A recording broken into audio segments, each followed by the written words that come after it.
यहाँ आए हुए सभी स्कूल के अध्यापकगण, गांव के मौजूद आदमी, बुजुर्ग आदमी, जिन्होंने यहाँ आकर इस कार्यक्रम की शोभा बढ़ाई, और अलग अलग स्कूलों से आए हुए प्यारे बच्चों, 93 बटालियन बीएसएफ आप सबका इस प्रांगण में स्वागत करती है।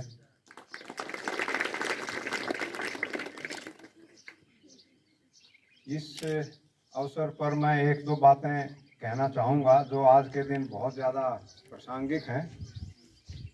जैसा कि हम सभी को मालूम है, हम सभी को विदित है कि आज के समय देश किन परिस्थितियों से गुजर रहा है और संसार भी किन परिस्थितियों से गुजर रहा है। आजकल हमारे पास हर घर में टेलीविज़न है, अखबार आता है, हमारे मोबाइल के ऊपर इंटरनेट कनेक्शन है, यूट्यूब, इंटरनेट और ट्विटर, इंस्टाग्राम, सब कुछ चीज़ों का हम आज के दिन इस्तेमाल कर रहे हैं। इसलिए संसार में क्या हो रहा है और देश में क्या हो रहा है, हमारे को हर रोज़ प्रतिदिन की खबर मिलती रहती है। मैं संसार के ऊपर ज़्यादा ना जाते हुए अपने देश के ऊपर सीमित रहूँगा, क्योंकि वो फिर ज़्यादा लंबा भाषण हो जाएगा।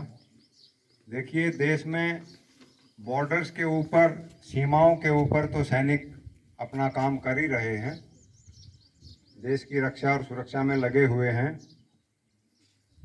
लेकिन जो सबसे ज़रूरी चीज़ है, जो सबसे अहम मुद्दा है, वो ये है कि देश बहुत बड़ा है, आकार में बहुत बड़ा है और जनसंख्या के हिसाब से भी बहुत बड़ा है। इतने बड़े देश में अनेक प्रकार की विघटनकारी शक्तियां दिन प्रतिदिन 24 घंटे 12 मास देश को नुकसान पहुंचाने में लगी रहती हैं। सैनिक तो सीमा पर खड़ा होकर अपनी ड्यूटी निभा लेगा, क्योंकि उसकी ड्यूटी एकदम लिखी हुई है। 1 नंबर पे तुझे ये करना है, 2 नंबर पर तेरे को ये कार्रवाई करनी है, 3 नंबर पर ये कार्रवाई करनी है।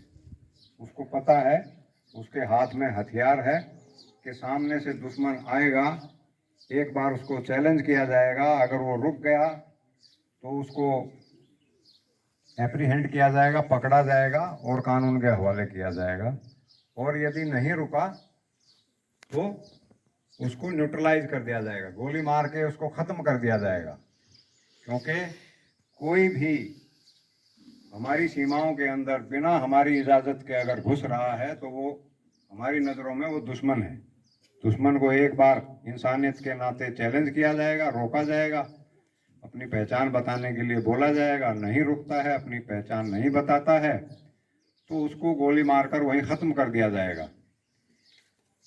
लेकिन जो देश के अंदर चल रहा है और जो शक्तियां देश को नुकसान पहुंचाने में 24 घंटे लगी हुई हैं, उनके साथ ये कार्रवाई हम नहीं कर सकते जो सीमा के ऊपर कर सकते हैं। तो ऐसे हालात में, ऐसी सिचुएशन में क्या होता है कि जितने भी समाज में अलग अलग व्यवसाय से जुड़े हुए लोग हैं, किसान से लेके टीचर से लेके प्रोफेसर, वकील और जो भी अलग अलग व्यवसाय में हमारे देश की जनता लगी हुई है, उन सब की जिम्मेवारी बहुत ज़्यादा बढ़ जाती है। हमें नित्य प्रतिदिन इस चीज़ का ध्यान रखना है कि ऐसी कोई भी शक्ति, ऐसी कोई भी पावर, ऐसा कोई भी ग्रुप या ऐसी कोई भी संस्था जो प्रत्यक्ष या परोक्ष रूप से सामने से या छुपकर देश को नुकसान पहुंचाने की कोशिश कर रही है, उसको अपने अपने तरीके से रोका जाए। तरीके बहुत सारे हो सकते हैं, मुझे आप लोगों को बताने की जरूरत नहीं है, आप सभी समझदार हैं। और कोशिश ये की जाए कि देश आगे बढ़े। तो इस चीज़ के ऊपर अगर मैं आप लोगों को डिटेल में बताऊंगा तो फिर वही बात है कि लंबा ये भाषण खिंच जाएगा। लेकिन मेरी आप सभी से आग्रह है, विद्यार्थियों से लेकर और समाज के बुजुर्ग से बुजुर्ग जो इंसान है, जो नागरिक है, हम सब की ये जिम्मेवारी बनती है कि हम इस चीज़ के ऊपर ध्यान दें। दूसरी बात आज के ज़माने में जो बहुत ज़रूरी हो गई है वो हमारे विद्यार्थियों से जुड़ी हुई बात है, जो आप लोगों को कहना चाहूँगा। जैसे जैसे ये सारी टेक्नोलॉजी आगे बढ़ रही है तो इसका कुछ फ़ायदे हैं, कुछ नुकसान है। जो सबसे बड़ा नुकसान आज के दिन देखा जा रहा है वो ये है कि पढ़ाई के लिए स्कूल या कॉलेज या यूनिवर्सिटी में जाते हैं या प्रोफेशनल इंस्टीट्यूट में जाते हैं, तो कई बार यदि उनके ऊपर नज़र ना रखी जाए तो बच्चा विद्यार्थी पथ भ्रष्ट हो जाता है।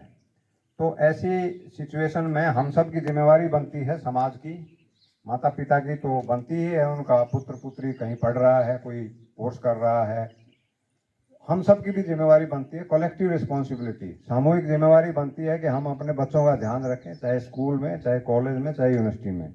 और जो बुराइयां हैं, ख़ास तौर से ड्रग्स की जो समस्या आज के दिन बहुत ज़्यादा हो गई है, कॉलेज यूनिवर्सिटीज़ के आगे दाएं बाएं इधर उधर एकदम आइडेंटिफाइड प्लेसेस हैं, जिनको आप कह सकते हो कि ये जगह और ये जगह, यहाँ ये चीज़ मिलती है।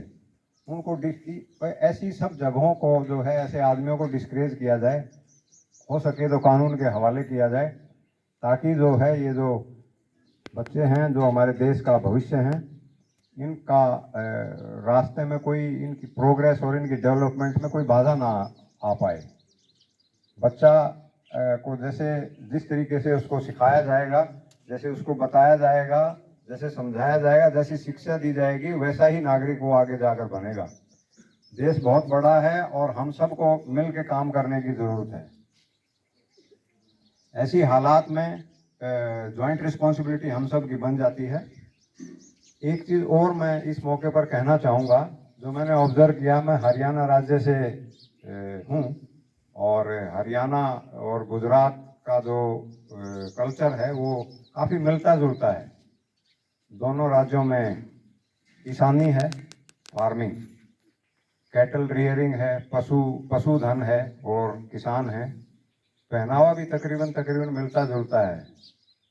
जैसे यहाँ धोती कुर्ता है, वैसे ही वहाँ जो है हमारे बुजुर्ग धोती कुर्ता पहनते हैं।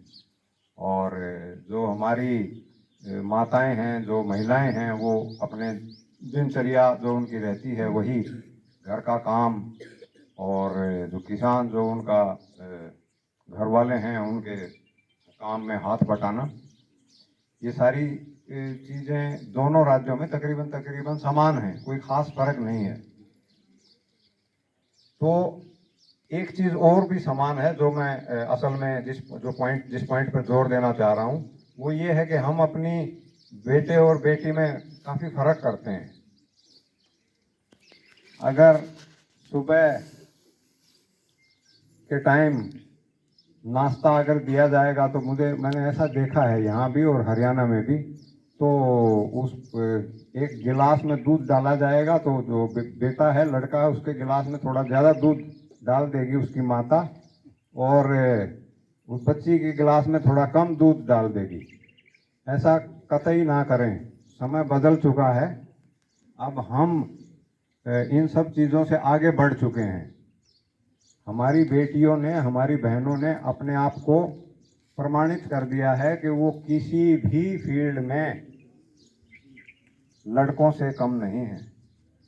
चाहे वो शिक्षा का क्षेत्र हो, चाहे साइंस एंड टेक्नोलॉजी से रिलेटेड कोई विषय हो, चाहे समाज से जुड़े हुए विषय हों, हर विषय में, राजनीति तक भी आज के दिन, अगर आपको बच्चों को मैं बताना चाहूँगा आगे, आज के दिन भारत की राष्ट्रपति भी एक महिला है, भारत की वित्त मंत्री वो भी एक महिला हैं, पहले वो भारत की डिफेंस मिनिस्टर भी रही हैं।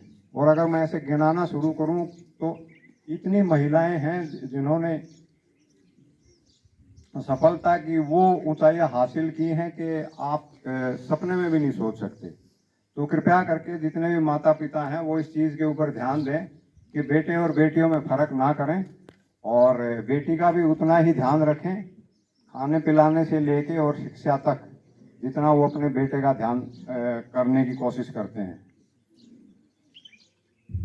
ये 2-4 पॉइंट मैं आप लोगों को कहना चाह रहा था। जहाँ तक आज के इस फंक्शन का जो मोटिव है वो यही है कि हमें फोर्सेस को कुछ सरकार की तरफ से सालाना कुछ पैसा मिलता है, जो कि गांव में सरपंच से विचार विमर्श करके उनको किस चीज़ की ज़रूरत है, उस जो है छोटे अमाउंट में हम उनकी किस तरीके से सहायता कर सकते हैं, वो सब चीज़ें हम आपस में बात करते हैं। और जैसा सरपंच साहब या मेंबर साहब हमें बताते हैं, गांव के बुजुर्ग बताते हैं कि इन चीज़ों की इतने धन में हमारी ये रिक्वायरमेंट पूरी हो सकती हैं और ये चीज़ें आप हमें दीजिए। तो हम सालाना जो है, चूँकि ये भारत सरकार का उपक्रम है, उनका कार्यक्रम है, सरकार की तरफ से पैसा आता है, हम आप लोगों को वितरित करते हैं। और ज़्यादातर यही देखा गया है कि स्कूल के लिए वस्तुएं उपलब्ध कराई जाती हैं, क्योंकि ज़रूरत भी वही है। थोड़े अमाउंट में, आज के दिन महंगाई है, थोड़े अमाउंट में जो बेसिक नीड और रिक्वायरमेंट है वो स्कूल की ही पूरी हो पाती हैं। तो उसी कड़ी में जो है, अब की बार भी हमने आप लोगों से बात करके कुछ स्कूल के लिए सामान वगैरह खरीदा है।